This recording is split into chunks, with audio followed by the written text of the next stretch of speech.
Tapos, base na tayo. Ayan o.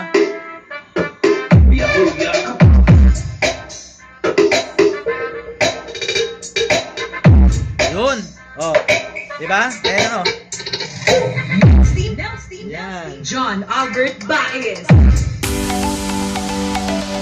Welcome to my vlog. Ito, guys, mga boss, gagawa tayo ng video or content nitong bagong mukha na three-way namin sa XDN Soundworks. Yan guys, bago tayo bago natin i-sound check, bakita muna natin yung yung pinaka-setup niya nito. Ayan guys, binago ko na yung mukha nito, parang kapareho na nung active bass module namin, yung active. Kumbaga, hindi na siya yung dati na nandito na sa harap yung mga input-output niyan. Yan. So, igagamitin natin na amplifiers, itong music audio, pang bass natin. Yung assembled ko na 7 pairs, pang mid. Itong beater, ang gagawin nating high. Ayan guys, mamaya. Ayan. So, bago ang lahat, yan, papakita ko muna yung pinaka-setup. Talagang three-way na to kung paano ba to naging ganito yung mukha ng three-way. Ayan. So, papakita ko muna yung likod. Ito lang naman. Yan. So, yan ang likod natin. Yan ang ito pang base natin. Yung isang sa baba, pang mid, sa high. Three-way tayo ngayon guys. So, three-way. So, explanation. Ayan, mga na yan. Na yung mga speakers dyan. Tapos yung kasi nandito yung out natin. So, dito tayo mag-explain ng connection ni three-way. Okay. Kasi nasa harap na, wala na sa likod. Nung nakaraan kasi yung demo ko nito nung nakaraan is nasa likod, parang parang crossover. Ito, binago ko na para maiba naman. Ayan, guys, maiba naman yung itsura ng three-way namin. Para naka-bass module ka na rin. Ayan. So, para mixer, ito, ang pumasok lang dito ay nilagay ko lang tong isa. Pero, ang gagamitin natin guys is left channel lang. Kasi, lang naman, at saka ito lang yung gamit natin. So, pwede na, left channel lang yung gagamitin natin. So, ito, yan, bakante to, yung right channel natin. Ito. So, para mixer, nag-input tayo dito. Ito, kaya magulo yung ko dito. Ito yung input ng left channel, galing sa mixer. Ayan, input. Tapos, itong katabi ng input signal is pang high. Ito high, high pumunta dito sa beater. Ayan. Pumunta diyan sa beater yung pang high natin. Left channel lang din ang ginamit ko, isang high lang. So okay lang yung isang high lang muna yung ginamit natin. Tapos yung kasunod, ito yung pang mid natin. Yan, mid papunta dito sa yung mid natin guys, naka-split ito guys. Mono nag-stereo. Left and right dito sa kasi isang channel lang ginamit ko. So left and right na dalawang mid kasi ang ginamit ko dito sa mid natin. So dalawa, kaya nag-split tayo niyan. Ito po guys, yan, dalawa. Yan, split yan, Yan ang ginawa nating splitter. Mono, yan, papunta dito. Left, stereo, left and right ng assembled amp. Yan, pang mid. Ngayon, itong pang bass natin, itong kulay blue. Ito yung pang bass natin, guys. Ang ginawa ko dyan is, isang out ng, nag-parallel tayo. Yan, nakaparallel yung settings natin sa sub natin. So, isang input lang, parallel. Naka-settings yung, natin, yung settings doon, parallel, yan. So, stereo na yan, parallel pala, parallel, sorry, naka-parallel na, tapos stereo pa. Isang input, so naka-parallel yung, na yan, na dalawang channel, ayan. So, yan, naintindihan mo, simple na explanation lang, guys, yan, simple explanation. Ito, yan. So, kung kung halimbawa, naka 4x4 ka, or i-stereo mo to, so dagdag ka pa ng ganito.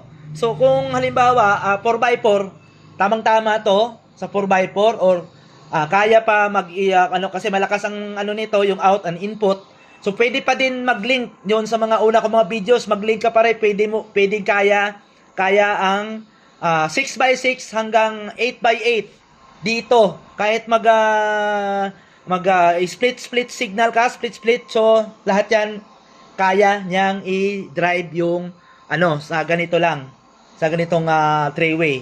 So, malakas talaga yan, guys. So, kaya pa rin mag-link yan. Depende na lang sa input source nyo na, halimbawa, mixer. Kung malakas ang mixer, kaya yan po itulak. Itulak po yung signal. So, kaya niyang, kahit marami, depende na lang kung nasa inyo na lang yon, depende sa lakas ng amp na nagda-drive ng speakers nyo. Ayan, guys. Ayan, simple lang, no? 'Di ba? Iniba ko na lang ang itsura para hindi tayo pwedeng gumaya na lang din sa style ng iba. So, kailangan mayroon din kaming sariling style at saka design. Kasi sariling design naman tong na to. Wala po to sa market ang board nito at sariling gawa namin sa XDN Soundworks, guys. Ayan. Ayan, oh. Ayan, kita nyo? Ganyan lang. Tapos, ang nakaload yan, guys, dalawang sub. Ayan, naka-parallel. Ito, stereo, left and right. Tapos, ang high natin is isa lang. Dito, submeter. Ayan, guys. Yan. Yan lang. Three-way setup. Guys, sound check na tayo, guys. Ito, para marinig nyo na yung three-way natin na bagong mukha or at saka pag bagong revise din. Ito, may na tayo, guys. Music tayo. Ito. Play natin to. Yun. Angat natin ng konti. Pilawin natin yung mixer ng dalawa. Yun. Tapos, mid-high na ayaw muna, guys. Mid-high.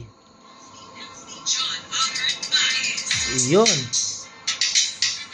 High na, high. Ito yung mid natin. Ayan, ang mid natin yan, guys. Ayan, mid. Ayan, o. Tapos, bass na tayo. Ayan, o.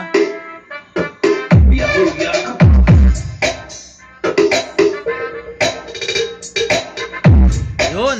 O. Diba? Ayan, o. Ayan. John Albert Baez. Ayan, o.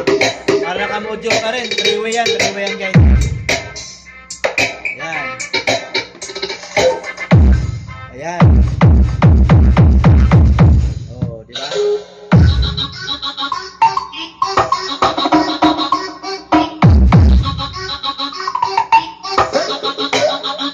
Yes.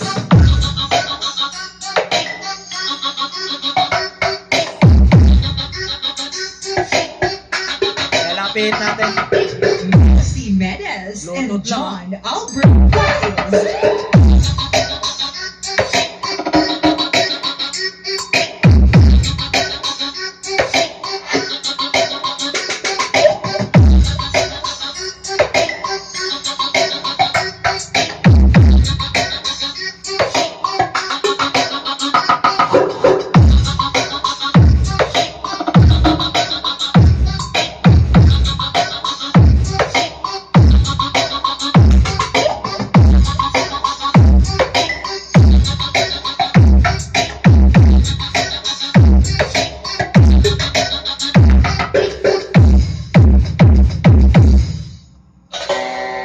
Yun, no?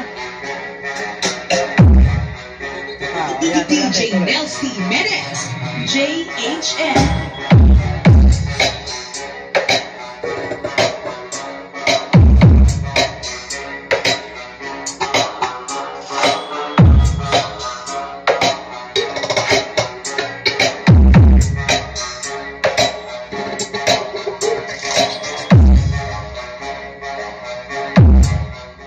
Yan, guys, di ba? Narinig nyo na yung tunog ng three-way na bagong muka na naka-revise na rin.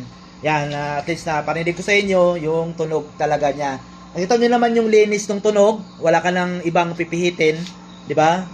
Direkta na, yan lang, narinig nyo. Walang sabog sa tunog. Pantay talaga siya. Pantay yung natin. Kaya, yan ang three-way ng namin na ginawa sa XDN Soundworks, guys. Sana nagustuhan nyo yung video natin. And guys, hanggang dito na lang yung sound check ko or tasting nitong three-way na bago ang mukha. Ayan. Bago magtapos, guys, magpo-promote muna ako ng YouTube channel namin sa XDN Soundworks sa YouTube. Yan. Paki-like and share sa mga videos and paki-subscribe na rin. Sa main profile ko sa Facebook, meron din, ina-upload ko mga videos din. Paki-like and share and paki-follow na rin para friend tayo guys. Ayan, salamat!